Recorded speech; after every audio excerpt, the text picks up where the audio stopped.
নমস্কার বন্ধুরা, আশা করি যে যেখানে আছেন ভালো আছেন, সুস্থ আছেন। আমিও ভালো আছি। আমি সুস্মিতার নতুন আবার একটা ভিডিওতে আপনাদেরকে স্বাগত জানিয়ে আর সঙ্গে নিয়ে আজকের ভিডিওটা শুরু করছি। আজকের ভিডিওটা কিন্তু পুজো থেকে শুরু করলাম, কারণ সকালের আশিবাসি কাজ সব শেষ করে চান করে সোজা চলে এসেছি পুজো করতে। কারণ প্রত্যেক দিনই আমাকে কিন্তু সকালে আগে পুজোটা শেষ করে নিতে হয়, কারণ পুজো শেষ করে নিলে আমি একটু নিশ্চিন্ত হয়ে অন্য কাজগুলো করতে পারি। তো তার জন্য আমি সব সময় বা প্রত্যেক দিনই চেষ্টা করি পুজোটা অন্তত আগে সকালে উঠে শেষ করে দেওয়ার। কারণ পুজো না শেষ করা পর্যন্ত আমি কিছু খাই না, কারণ এই একটু চা বিস্কুট খেয়ে কিন্তু আমি পুজো করি। যখনও কোনো সময় দেরি হয়ে যায় তাহলে ওই চা বিস্কুট একটু খেয়ে নিই। আর এখন না, সত্যি কথা বলতে কি বন্ধুরা, যত বয়স বাড়ছে তো সকালে দেরি অনেকক্ষণ খালি পেটে থাকতে পারি না, তাই চেষ্টা করি সবসময় পুজোটা শেষ করে দিতে আগে। তাছাড়া পুজোটা শেষ হয়ে গেলেও না, আমার ঘরে কর্তা কিন্তু নিশ্চিন্ত হয়ে চুপচাপ থাকে। না হলে সকাল থেকে যদি একটু পুজো হতে দেরি হয়ে যায়, ও আমার পেছন ছাড়বে না, বলে যাও আগে চান করো, পুজো করো আগে। তো যাই হোক, সেই জন্য একটা অভ্যেসও হয়ে গেছে যে সকালে উঠে কিন্তু আগে পুজোটা শেষ করে নিই। তো তার জন্য কিন্তু এই যে পুজো বলতে বলতে আমার শেষ হয়ে গেল। আর সত্যি কথা কি, ঠাকুরকে আগে খেতে দিলে তারপরে একটু নিজে শান্তি মনে খেতে পারি, এটাই হচ্ছে বড় কথা। তো তার জন্য প্রত্যেক দিনই সকালে উঠে আমাদের উচিত প্রত্যেকেরই যে আগে ঠাকুরের সেবাটা দিয়ে দেওয়া। আর এই যে দেখুন, আমি এই গণেশ ঠাকুরের সোয়েটার আর টুপি বানিয়েছি, আর গোপাল ঠাকুরের সোয়েটার টুপি বানিয়েছি। তারপরে একটু গীতা পাঠ করে নিব, দিলে কিন্তু আমার আজকের পুজোটা শেষ। আবার কালকে পুজো। তবে হ্যাঁ, এখন পুজো শেষ হয়ে গেলেও সন্ধেবেলায় আবার সন্ধেটা দিতে আসতে হবে। তবে অনেক সময় মেয়েকে বললে ও দিয়ে দেয়, ও না দিলে আমিই দিতে আসি। তো যাই হোক, এখানে আপনাদের সঙ্গে কথা বলতে বলতে কিন্তু আমার পুজোটা আজকের মতো শেষ হয়ে গেল। তো এবার কিন্তু আমি চলে যাব নিচে, কারণ এখন আবার টিফিন তৈরি করতে হবে সবাই। আর কালকে রাত্রে মেয়ে এই ড্রয়িংটা করেছিল, আমাকে খুব ভালো লাগছিল, তাই ভাবলাম একটু আপনাদের সঙ্গে শেয়ার করে দিই। কারণ ডিজাইনটা আমাকে কিন্তু খুব সুন্দর লাগছে। আর ও বসে বসে সন্ধ্যাবেলায় এই ডিজাইনটা কিন্তু করেছে। আর এই যে দেখুন, সোফায় কোথায় বসেছে সে একটু দেখুন। আর সোফার কি অবস্থা, পেন পেন্সিল যেখানে যা ছিল হাতে, রিমোট সব নিয়ে কিন্তু সোফায় বসে ড্রয়িং করছে। আর যে জায়গাটায় বসেছে পড়ে গেলে একবার ব্যাস মাথাটা ফেটে যাবে। তো ওকে উঠতে বলছি সেখান থেকে, কিন্তু সে একদমই শুনছে না। আর এই যে দেখুন, তার মাথা বাঁধাটার অবস্থা দেখুন।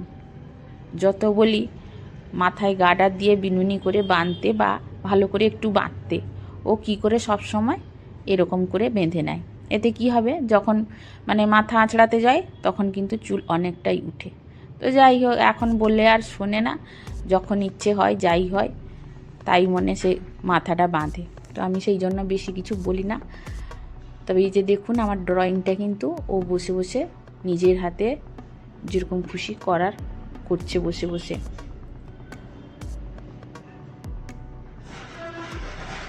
আর বন্ধুরা, আপনারা কমেন্ট করে জানাবেন যে ড্রয়িংটা কেমন হয়েছে। আর এই যে দেখুন, সোফা, টি টেবিল সব একদম জিনিসপত্র ছড়িয়ে ছিটিয়ে ফেলেছে। আর এদিকে কিন্তু তার টিভি চলছে, একসঙ্গে দুটো কাজই হচ্ছে। তারপরে আজকে বন্ধুরা সোমবারের ভিডিওটা আপনাদের সঙ্গে শেয়ার করছি।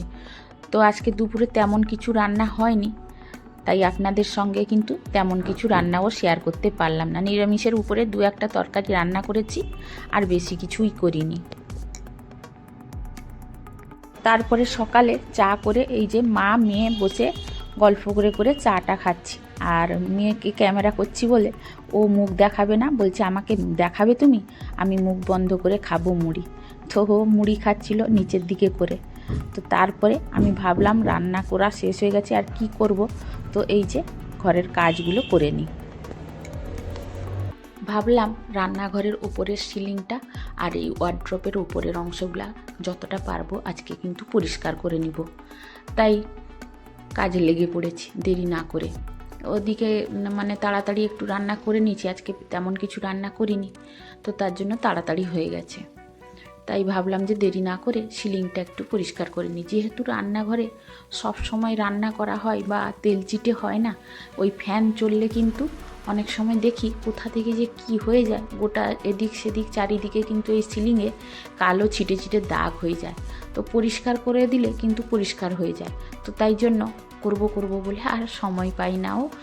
আর আমাদের সংসারের কাজকর্মটা কি আর কম, যত করি তত যেন শেষ হয় না। আর তবে এই প্লাস্টার প্যারিস করা মানে ঘরে একটাই সুবিধে, যে কোথাও কোনো যদি দাগ হয়ে যায় সঙ্গে সঙ্গে যদি ভেজা কাপড় দিয়ে মুছে দেওয়া হয় না, কিন্তু পরিষ্কার হয়ে যায়। তো দেখছি সিলিংয়েও একটু যত কালো দাগ হয়েছে একটু প্রথমে ভিজে কাপড় দিয়ে মুছে নিয়েছি, তারপরে শুকনো কাপড় দিয়ে কিন্তু মুছে নিতে বেশ চকচকে হয়ে গেল।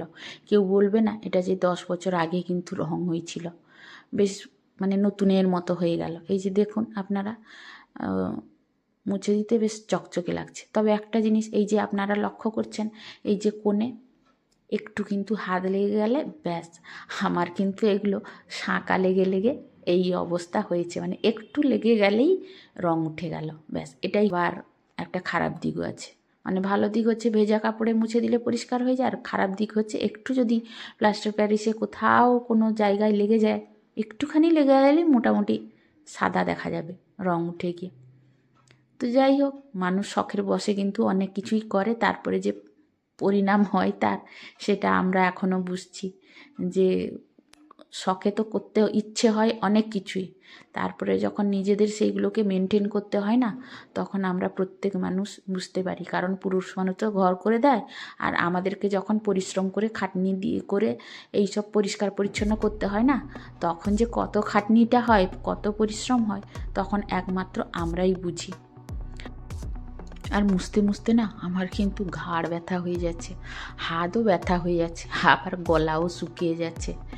এত পরিশ্রম হচ্ছে না, কিন্তু কি করব, নিজের ঘরকে যদি অপরিষ্কার বা অপরিচ্ছন্ন করে রাখি তাহলে নিজেকেই দেখতে খারাপ লাগে। বিশেষ করে এই রান্নাঘরে সিলিংয়ে যখন ছিটে ছিটে পড়ে যায় তখন বেশ খারাপই লাগে, মানে ভালো লাগে না। তাই একটু কষ্ট হলেও যখন সময় পাই কিন্তু মুছে পরিষ্কার করে নিই। আর সত্যি কথা বন্ধুরা, এটা কিন্তু আমার 15 সালে তৈরি হয়েছিল এই বাড়িটা। আর দেখুন, আমি যদি যত্ন করে না রাখতাম তাহলে কি এতটা পরিষ্কার থাকতো? নাকি বলবে যে এটা নতুন সদ্য বাড়ি হয়েছে বলে। মানে সদ্য বলতে 10 বছরই হয়ে গেল।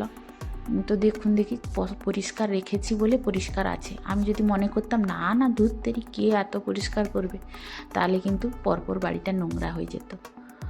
তো যতটুকু পারি, কষ্ট হোক যাই হোক করে নিই। আর এই যে দেখুন রান্নাঘর, এখানে অ্যাকচুয়ালি আমার রান্নাঘর ছিল না, পরে এটাকে চেঞ্জ করা হয়েছে। এখানে বসে খাওয়া হতো, তো সেই জন্য এখানে কিন্তু ফ্যানের মানে ইয়েটা দেওয়া আছে, ফ্যানের সিস্টেমটা এখানে দেওয়া আছে, ফ্যানটা থেকেই আছে। অনেক সময় গরমের দিনে মানে যখন রান্না শেষ হয়ে যায় তখন খেতে বসলে ফ্যানটা কিন্তু চালিয়ে দিই। তো যাই হোক, এই যে পরিষ্কার করে নিচ্ছি, ফ্যানটাও পরিষ্কার করে নিলাম সেই সঙ্গে, কারণ এখন তো আর ফ্যান চলে না। তাও দেখুন তেল চিটে যেন বসে আছে ফ্যানের মধ্যে। তো ভাবলাম সেটাকে আর বাদ দিব কেন, সেটাকেও মুছে নিই। তারপরে না আমার মানে অক্লান্ত পরিশ্রম হয়ে গেল। মানে শীতের জায়গায় আমাকে কিন্তু গরম লেগে গেল। তো আমি বাধ্য হয়ে বললাম আর আমি পারবো না। তারপরে বন্ধুরা সন্ধ্যাবেলায় ওই কাজের বোন আসতে, তাকে একটু ওই কোণে বাকি ছিল, ওই এক সাইড বাকি ছিল একটু, তাকে দিয়ে কিন্তু পরিষ্কার করে নিয়েছি। তো বন্ধুরা, আজকের মতো ভিডিওটা কিন্তু এখানেই শেষ করছি, নাহলে অনেক বড় ভিডিও হয়ে যাবে, যেটা আপনারা পছন্দ করেন না। তো এ পর্যন্ত যারা দেখেছেন, যদি ভিডিওটির কোনো অংশে ভালো লেগে থাকে তাহলে অবশ্যই একটা কমেন্ট করবেন। আর নতুন কোনো যদি বন্ধু এসে থাকেন তাহলে অনুরোধ করব একটা সাবস্ক্রাইব করে পাশে থাকবেন। আর অলরেডি যারা এই কাজটা করে রেখেছেন তাদেরকে অসংখ্য অসংখ্য ধন্যবাদ। তো আজকের মতো টাটা।